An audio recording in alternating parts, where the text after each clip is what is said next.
Welcome back to BAS 120. Now we're going to introduce, for numerical data, an interesting concept called an analysis of variance or ANOVA. So up until this point, we've always been dealing either with a sample, comparing it to a population, or comparing two samples. In other words, we took the lead times of aluminum and durable to see if their lead times were different.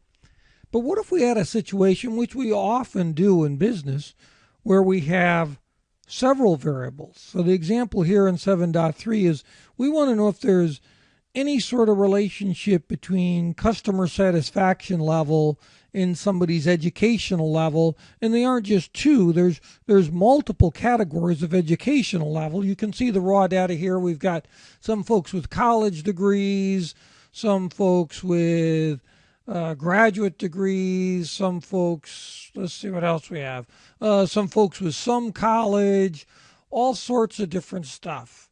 And we've got all sorts of different variables, which often happens in business. I have several variances or several variables, and I want to say, well, gee, do any of these have a statistical difference between them or statistical relevance? So ANOVA is used when we have multiple variables and it's multiple numerical variables.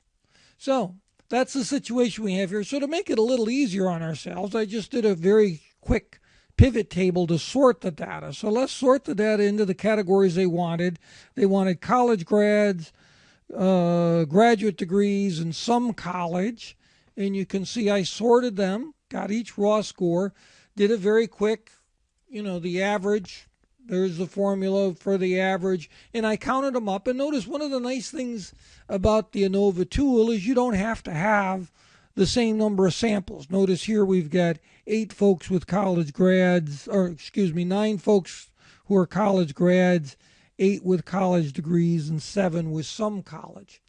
So down here, step 1, same sort of stuff. We determine the null hypothesis is all our samples, there's no difference. Educational level has no impact on customer satisfaction.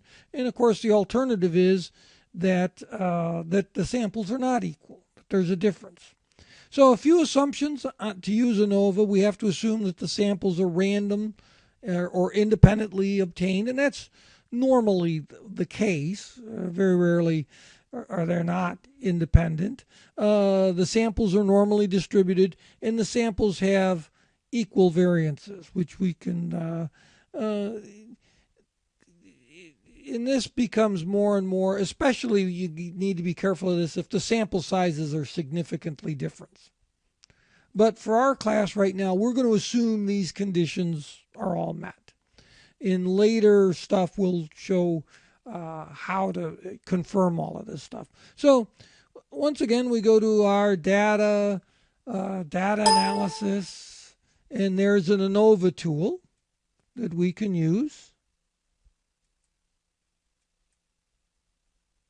Anova single factor is the one I'm using, and I just put my input range in whether it's grouped by columns, if I put my labels and where I wanted to put the output. And I was able to come up with this table when I took the data. I summarized this data, and it tells me the count. A lot of things I already knew, right? The count, the sum, the average, and the variance. Now, here is where it's critical in ANOVA, and hopefully you're familiar with a little bit of ANOVA through the other videos. What we're really trying to determine is how much of the variance is caused because of differences between the groups versus how much of the difference is caused by differences within the groups. Now, I'll tell you one thing. One of the confusing things about statistics or software packages is you'll see a lot of software packages have different names for these twos. Now, Excel calls it between the groups and within the groups. You'll see some other software packages like SAS, and some of the others will have a little bit different names, but it's the same concept. What we're trying to do is we're trying to understand how much of this variance is created because there's differences between the averages of the groups and how much of it is because they're within the group.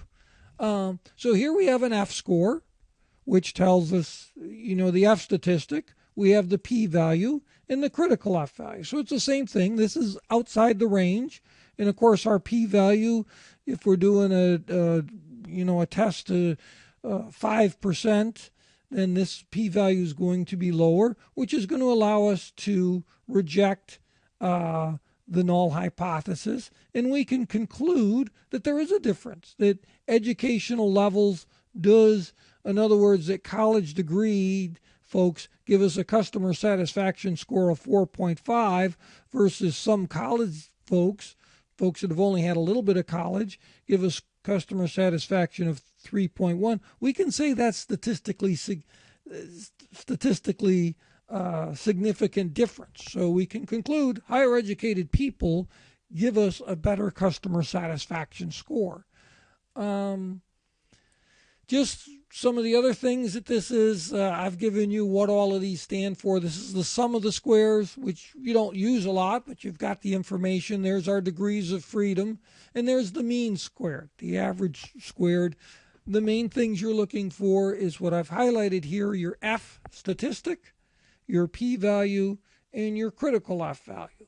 So what we've touched on here with ANOVA is, how do I take lots of samples, and again we're talking about numerical data here, how do I take lots of samples and determine if I've got a difference? And you can see this becomes very powerful in marketing, all sorts of business applications. That's the end of this video. Thanks.